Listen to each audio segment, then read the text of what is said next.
Hello, everyone. Hello, welcome back to another episode of Inside Fnatic's Brush. I am still your host, Matt Scott. Thank you for tuning in today, either watching from Twitch Live, YouTube, or Spotify. Thank you if you're listening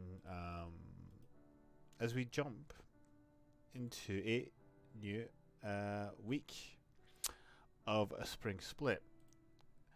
So, 2 seconds as I configure some elements here. There we go. Much better. Lovely.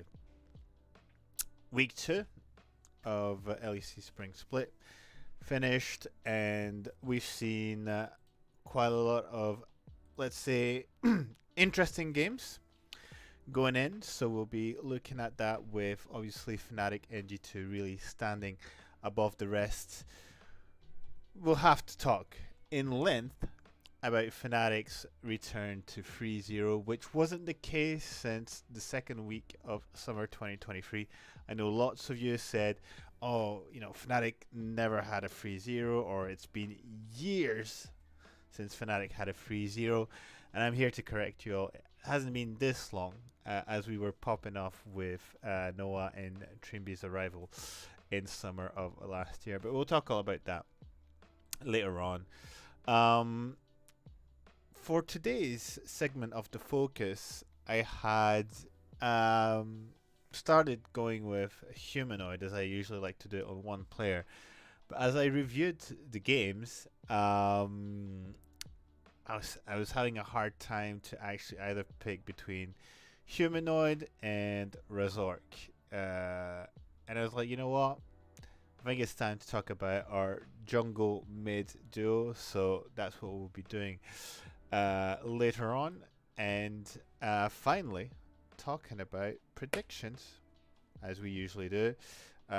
You'll see the new scores around, and it's not in my favor. Definitely not in my favor. Hello, honey. Thank you for joining me today. Lovely to have you in the chat as we going to chat about the LEC. The standings are as follows, with Fnatic NG2 at the top of the standings with only one loss after 6 games. Heretics and Vitality very tightly knit at the joint third place. And then it's a bit of a bundle of mid to bottom tier teams with SK, BDS, Mad Lions, KC, and Giant X and Rogue. It's quite interesting that we really have this 5 divisions here. It's like the top, second best, middle of the pack, close to bottom, and bottom. I can't remember when's been the last time where it's been so clearly divided, because when you look at the groupment of teams, really have Fnatic in G2, who really at the top of their games, feels like they're the only teams able to challenge each other properly, and who play the game in a very specific way and know how to execute, and can get decent drafts most of the time. Like, they actually win their game. They don't wait for the enemy team to give them the game once they've been thousands of gold behind. Then you have Team Heretics and Vitality, where they're kind of in the same idea, but they're missing that one thing, like a bit more fundamentals, a bit more stability to really be part of that really upper pack, where Fnatic and G2 belong, where you could really feel that they're starting to get the right pieces. They're working properly. They've got those great moments within the game, but they always falter at one moment.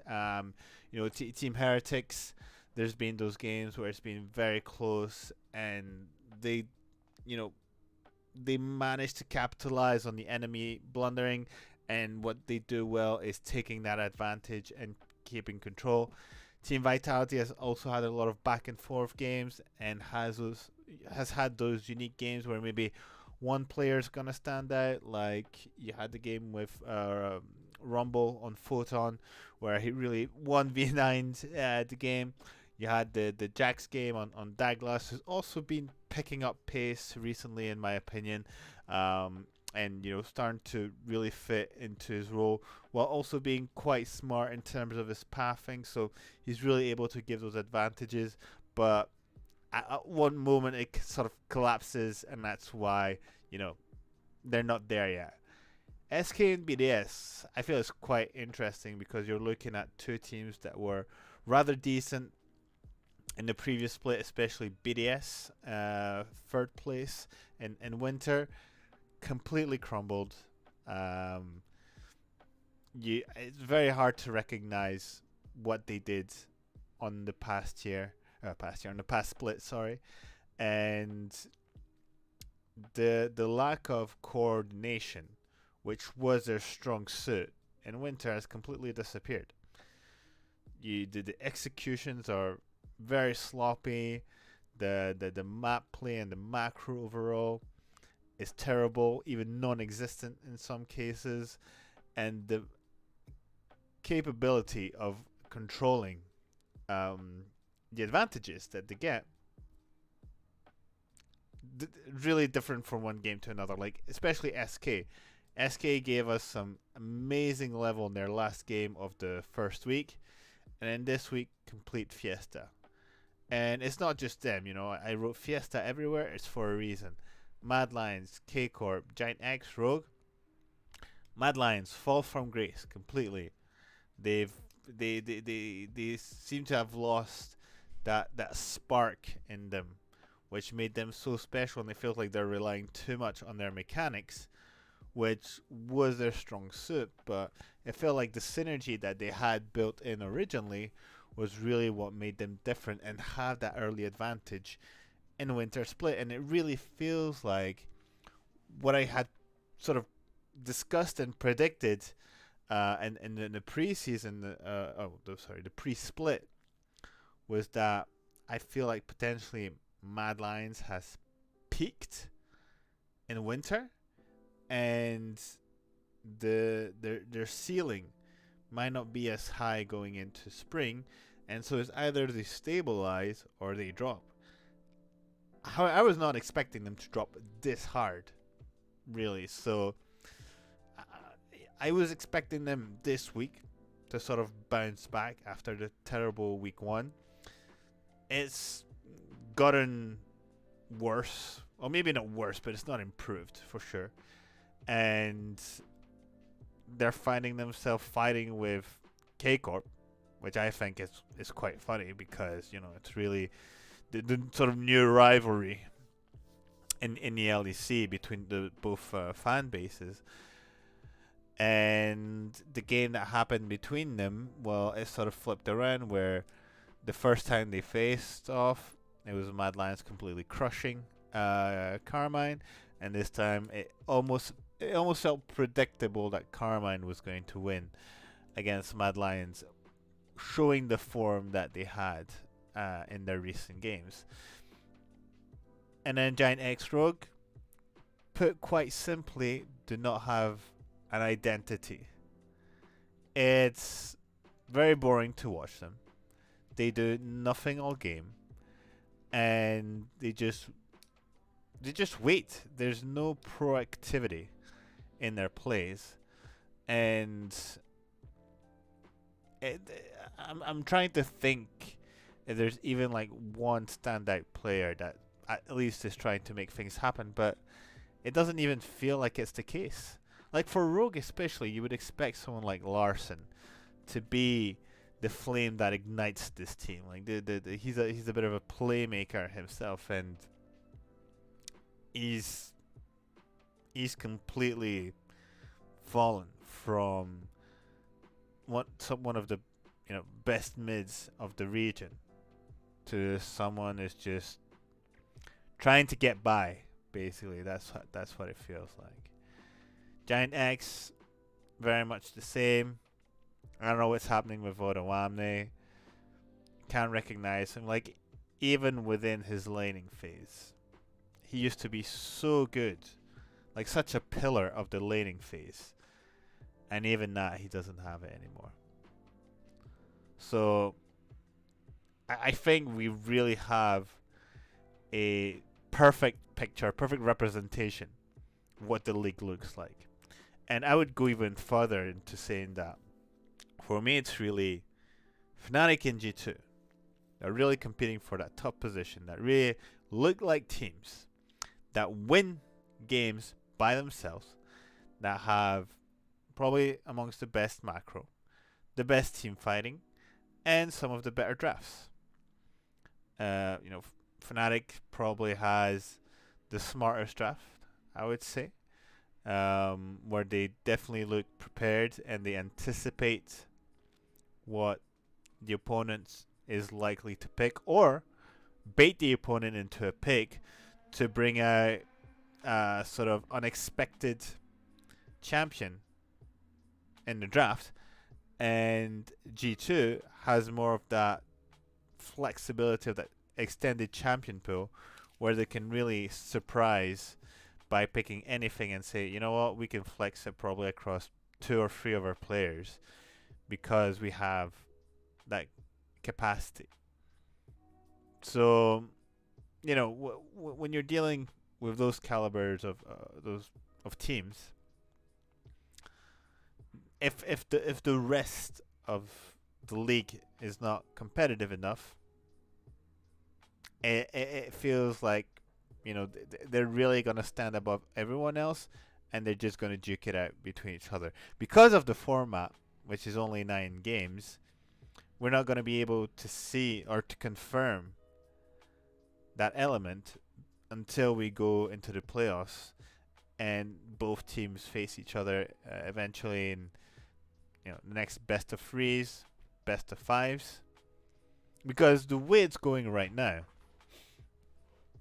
I think that we're straight up looking at a Fnatic versus G2 finals for spring. It would require either Team Heretics or Vitality to really, you know, pop off and improve within the time span of week 3 into the first playoffs games to really say, okay, we have, you know, 3 potentially 4 teams are going to be facing each other and it's going to be competitive. Team Heretics Vitality, you know, definitely some improvement since winter. They're probably aiming, I would say, to continue that growth going into summer.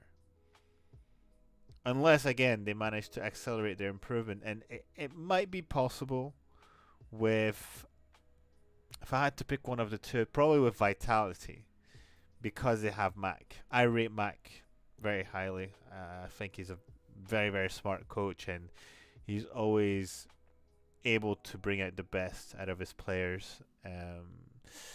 So we'll see, you know, if this prediction is correct. But for the way I see it right now with the league, it's Fnatic and G2 above everyone else. Team Heretics Vitality, who are, you know, working their way up. And then it's just Blunder City. It's just teams that have lost their identity or trying to find one, or are in a mess so deep they haven't even started figuring out what they need to do to solve their issues. So week 3 obviously will give us an answer. We're potentially looking at a 4-way tie at the end of week 3, which, you know, in terms of entertainment, I definitely can ask better of just watching some of the worst team duking it out for the 7th and 8th place, knowing that they'll probably, you know, not go very far within the competition. So we'll see how it pans out.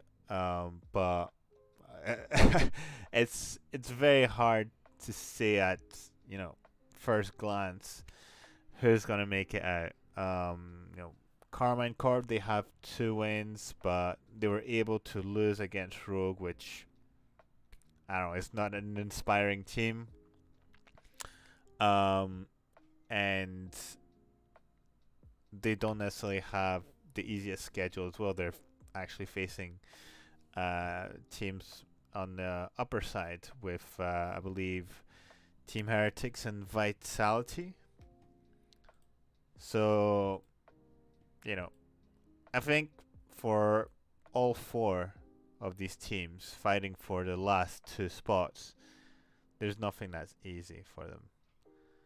They're gonna have to overperform, have some amazing scrim week to really stand out and get those last spots. But the real question is, once you have that last spot, what do you do with it? Are you just going for the points? In that case, fair enough. Or do you actually try to sort of find some form of improvement? So we'll see. We'll see as we go into week 3. What is certain is that it's going to be a banger, and I think teams are really going to try to either come out with some crazy picks or go, full Hail Mary and go for their best and see what happens. With that said, let's talk about our boys. The 3-0 week. I don't know if I've kept the title their own enemy. I should say 3-0. Let's call it cinema. There we go. Because what a trio of game we've had this week. First in versus Giant X, Mad Lions, G2, sorry, and Vitality. I'm sorry, I'm quite tired today, but we'll get through this. The few elements I want to put forward is that, first of all, globally, a net improvement between week 1 and week 2. The title that I've just changed right now, which was Fnatic are their own enemy, was the reason why I was a bit skeptical going into week 2, because some of the issues that we still had at the end of winter were, sticking to the team going into the first week. And the question was, are we capable of fixing that within a week, especially going against G2 and Vitality? Wasn't really too scared, going into Giant X. But G2 and Vitality, that was the real test. And what I will say is that the mid-game issues have been solved in great part. I wouldn't say completely, as there's always space for improvement, but there's definitely been a lot of work done for the mid-game. As we see it, they don't go too fast in trying to accelerate the side lanes and put themselves in jeopardy. They're not just standing around, not knowing what to do, waiting for something to happen. They played the map well. They didn't disrespect the opposition's draft, which was a big issue in the first weeks. And also, they managed to stay in control of the how would I call this, of the siege that they were doing, because that was an issue, is that especially on the side lanes when they were sieging, they'd get caught, they'd throw away, and then give a Baron, give an advantage, give something else to the opponent to help them get back into the game. This time, much more in control. From what was said in a recent interview, it's by Oscar, I believe, is that they get a kill, they reset on the map, and they try to find an advantage for that. They don't overpush the aggression if it's not needed, which is, I think, in general for Fnatic, a massive step. Obviously, we had Hilly Sang before that, who was a bit of a nut job, and it was like, we kill one, we kill all of them. And even if we die, it's fine, we kill them. So, we instill the fear in them. This approach this time, a bit more strategic, of like, we get a kill, we have the numbers advantage, we get a plate, or we, get vision on the map. We always push the advantage in a more strategic way than more just kill to get gold. And that's what I really like. That's what we've seen across the free games. The Giant X game, started a bit complicated, but the main, I would say, not advantage, main positive. That's the word I'm looking for. The main positive that we had was Oscar on, first of all, picking the orange, so giving us a late game sort of validation along with the Zeri, and making sure that, as we get to the later stages, he's able to upgrade everyone's items and give us some late game proof. His TP around Drake, amazing. Comes in a sort of flank position, CC's was it the Rakan, hits two people with his ultimate, and manages really to give the advantage to his team afterwards. Amazing job by Oscar, who, if you've watched my recent YouTube short, which was the first one I've published, I invite you to go see it. Give me the view numbers, I need them. But on a more serious topic was that he's really stepped up, and it started already with this first game. Back on tanks, where he's always very solid, and showing that he's capable of transitioning well into the team fights with some very clean TPs, which he started doing in week 1, but really I feel like applied better on week 2.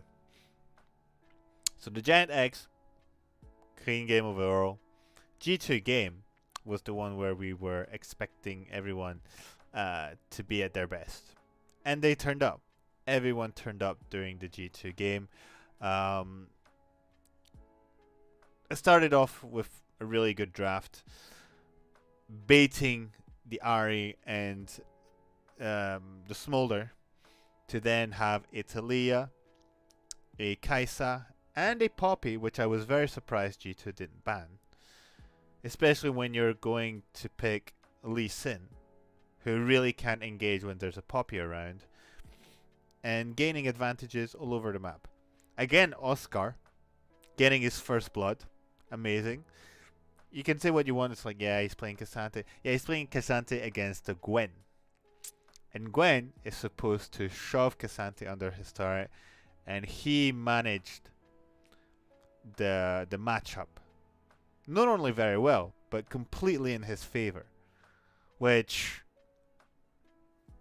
is exactly what you need when you're facing G2. You need to have everyone at their top game. So already that was a good sign.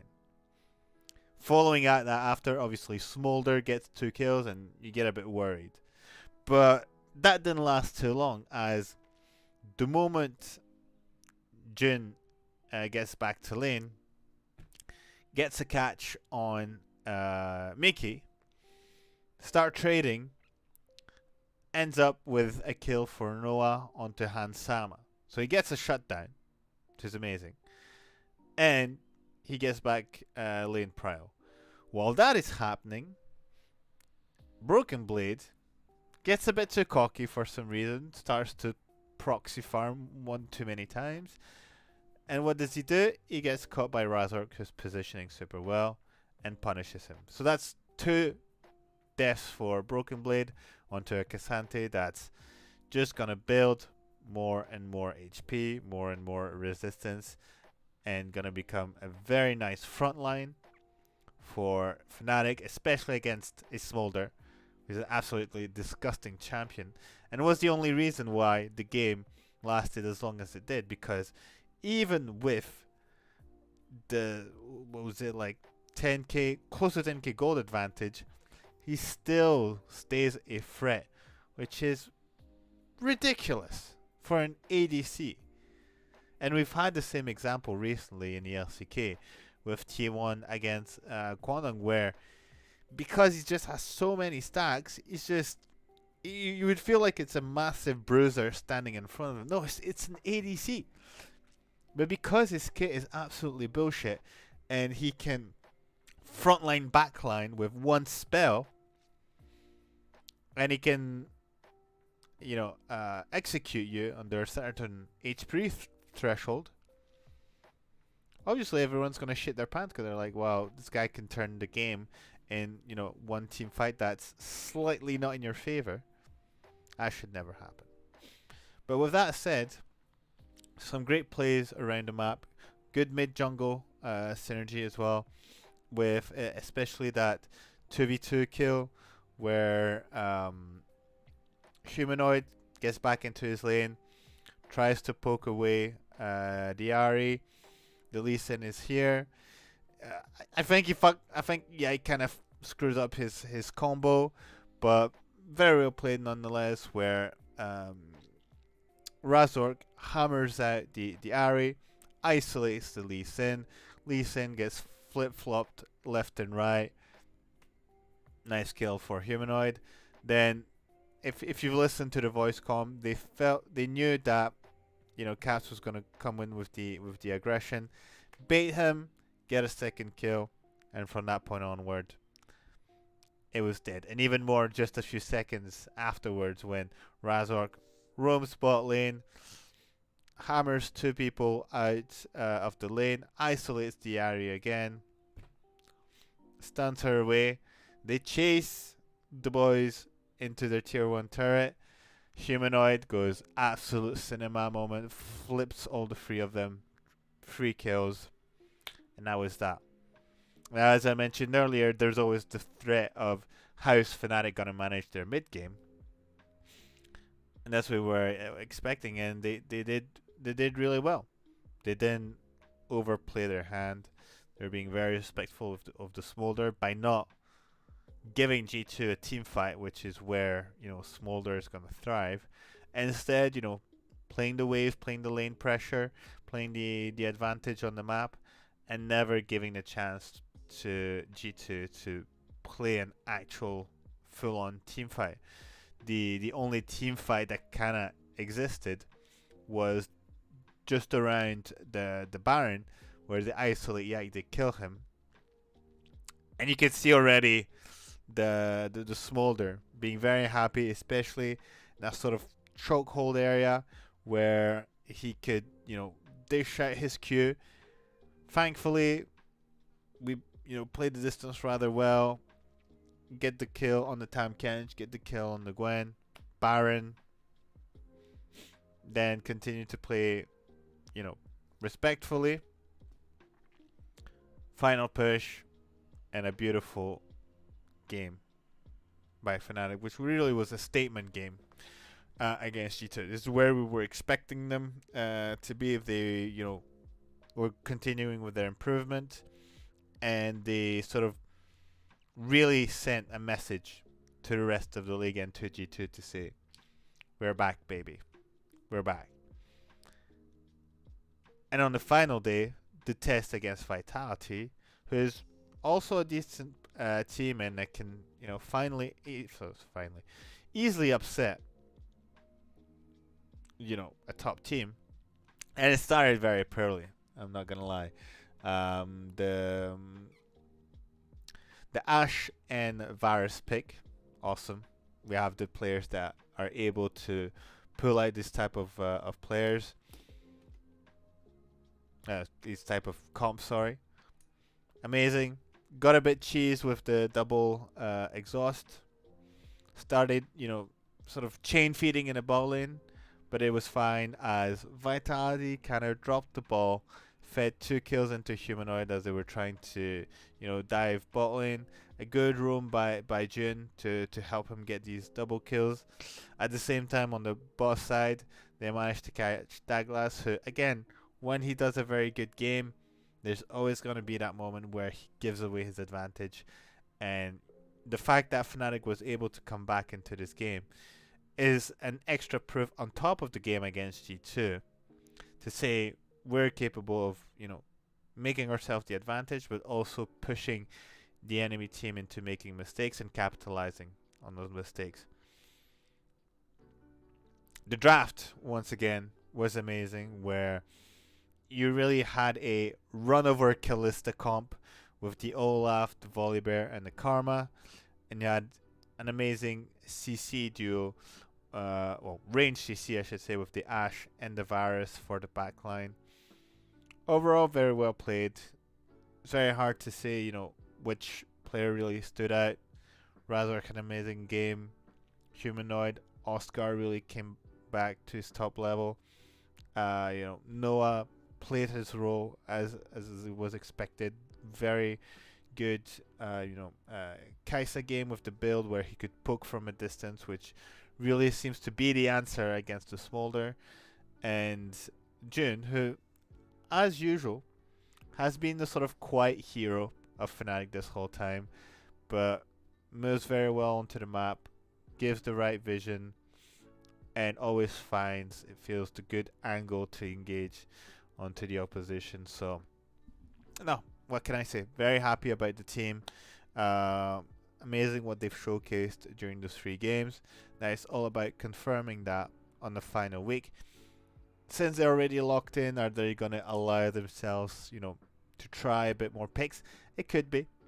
It could be. And it wouldn't be a bad idea, to be honest. They're facing, BDS, SK, and the Mad Lions, which are the teams who are really gonna, sweat for their win. So we'll see, how that turns out. But I wouldn't be surprised to see some, out of pocket sort of picks. So we'll see, but potentially another 3-0 week coming in, and that was probably thanks to our amazing duo with Humanoid and Razork. As I was mentioning previously, it was really hard for me to say, who of these 2 players I really wanted to put forward this week. But I think it's even more important to put forward the fact that after years and years of people telling us Humanoid and Razork, they cannot play together, there's no synergy between them. There might have been a bit of truth in the sense that they were not giving us the performances that we were expecting from 2 players of their caliber, but they were definitely able to play together. There was no friction between them. It just needed the right person, the right coach to activate both of them. And Nightshare was able to do this, quite frankly. And what we're seeing now is that Razork definitely putting himself as the best jungler in the league. And who cares what's been voted previously? Saying, oh, Yike is... No. Razork, the way he plays the map for his team, has a carry approach with a support mindset. In the sense that he's able to bring in the lead, play some, carry junglers, but be the support for his team to be there at the right moment, give the right information, prevent the enemy jungler to do what he wants, and have that presence needed to sort of give a layer of security to his team to play as mechanically unhinged as they want to. On top of that, he really has that leadership role within the team of wanting to improve, going over the VODs, really communicating what's been worked in the scrims into the games and say, guys, remember, we know that they're going to do this, they're going to do that. And be that sort of conductor for the team. Next to that, we have our good man, Humanoid. Now, Humanoid has been accused, either correctly or not, of lacking motivation, of not giving it his all only when it counts. That means in playoffs or at Worlds. And from a recent interview from Nightshare, it seems to have some share of truth in there. The real reason is that Humanoid has a certain way of thinking and playing the game, and from what I understand is that if he feels that the people are not listening or really aligned with his way, then he sort of takes a step back because he's like, well, people are not going to listen to me. We're not going to play the optimal way, and so therefore my guarantee of winning drops. Now it feels that, again, thanks to Nightshare, and probably the focus should have gone on Nightshare, to be honest. Thanks to Nightshare, he's managed to sort of have Humanoid at the center and also have a leadership role within the game where he speaks much more. He sort of directs what feels like the mid to late game, and on top of that, is performing really, really well. There's been a lot of discussion about Caps being the best mid laner and nobody able to reach him. He's definitely showed us what he's capable of doing when he's at his best, and really challenge Reckless on his patented Ari of all champions. And Caps was hugging his turret the entire time during that G2 game. And Humanoid didn't give away easy kills of getting ganked in the mid lane because there's no information or what. He played his lane really well, kept the CS advantage, and played his champion where he maximized his roaming ability. Obviously with Talia, with her ultimate, can go top, can go bot, and also made the crucial plays that his team needed. The 3-man flip on the tier 1 turret and the bot lane. And he's really stood out. Same against Vitality, playing the Karma, where he managed to get back into the game and have these crucial empowered Qs that really caused so much damage and disturbance within the enemy team, and was, I feel like, an element that helped us get back into the game, especially against Vitality. So now, when we look at both of them together on how they work, on how they roam together, on how they play the mid ganks together and the setups, for those who've been following this team for some time, without necessarily needing to be at the highest elo, you can already see the improvement that's been made on both of them. They're much more coordinated. They take more time to sort of roam, either to get vision or to dive together, and they feel more like they're on the same page, where Humanoid is dying less, almost not at all, to some early mid ganks as he used to. Razork seems to be, providing the right information and being able to be there at the right time to create a 2v2 situation, or simply create a 2v1 situation and give Humanoid the advantage. And Humanoid seems to have sort of opened his third eye finally and decided to heavily carry the games and not just be a good player within the team. He's really being the guy who's being a game changer within Fnatic, and not only in terms of his mechanics of what he's able to do on the map, but what it feels and what's been communicated in recent interviews in terms of what he brings to the team in his comms and the strategic side of things. What I'm looking for right now is very simple. Is that, first of all, we continue to have this mid jungle synergy, and on top of that, that we really have both of them at sort of the epicenter of the success of Fnatic, and Oscar, Noah, and Jin just have to play their game. Very simple for us to win cleanly. And of course, it's nice to have Noah, Jin, and Oscar popping off as they've done this week. But if you have the mid jungle advantage, that's historically what's made the difference for the best teams in Europe, in my opinion. But I think you can look throughout the seasons, the teams that had the best mid jungle are always the one that made it to the top. So if we're finally in that position,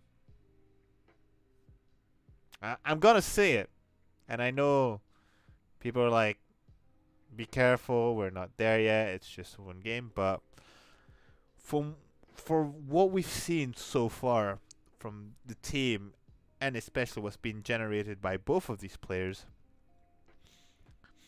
we're looking at a trophy at the end of the split.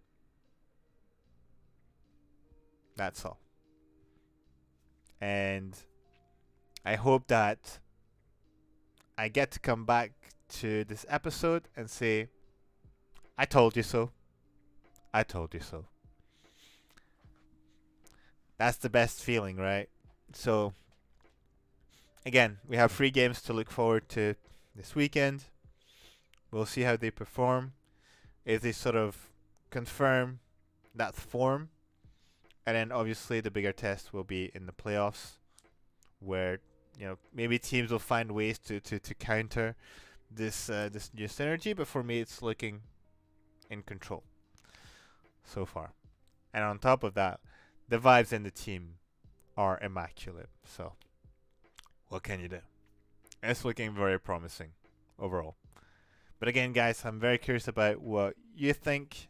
Share your opinions in YouTube, Reddit, the Fnatic app, wherever you're watching this from. Do you think that Fnatic has the best mid jungle duo? Let me know your opinions, guys. But let's not waste too much time and look at our predictions. You guys kicked my ass. You're leading by 3 points.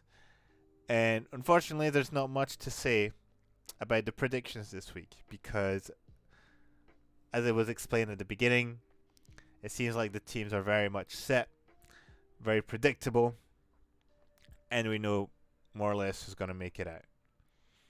GX versus Rogue. GX seems to be the least worst team of the two. I know that's not proper English, but you know what I'm saying. BDS versus Fnatic.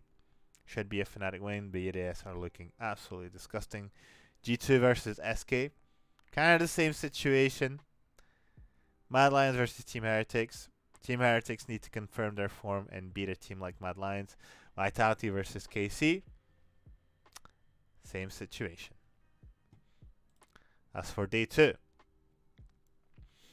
Day 2 we have Fnatic versus SK. SK just came out of a insane clown fiesta of a game versus Carmine Corp, where they should have lost.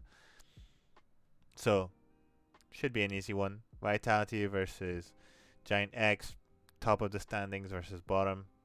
It's a Vitality game. BDS versus Mad Lions could be an interesting one because it will be a fight for one of the last spots. So, BDS and Mad Lions are definitely looking to win that game at all costs. I think BDS has the slight advantage, but Mad Lions with their rookies could always surprise. You never know. Rogue versus G2 should be a G2 slobber knocker. Carmine Core versus Team Heretics should be Team Heretics all day of the week. As for the final day, we'll have Team Heretics versus Giant X. Again, Team Heretics should take it. Rogue versus SK. Normally it would be SK. Rogue could always upset and throw one in the spanners to really discombobulate the last 4 standings. Fnatic versus Mad Lions. We might have a very hungry Mad Lions, but Fnatic should be up to the test. G2 versus Vitality. Vitality are going to want to prove themselves. Are they up to the level of G2? I think G2 is going to come into the 3rd week rather angry after losing against Fnatic, and they're going to want to sort of prove everyone that they deserve to be at the top. Carmine Corp versus BDS could be a game that determined the final spot, depending on how the weeks evolved. And could also mean the elimination of Carmine Corp, meaning that 2 splits in a row they don't make it into playoffs, which who knows what it means for them. Are they going to change staff? Are they finally going to change members in their roster? Who knows? But I think we're definitely going to see some bangers. So, guys, clear your schedule because it starts tomorrow, Friday, onto Saturday. No games on Sunday because of Valorant, and ends on our usual Monday. So, guys, again, thank you very much for tuning in as usual. Don't forget to follow on all the channels, the Twitter, the YouTube, the Spotify to catch up on this episode and the previous ones. Enjoy the final week of Spring Split. Hoping that we get another 3-0 and we stay at the top of the standings. Would be nice to sort of reunite with being leaders again.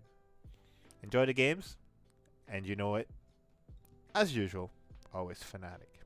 Bye bye, guys.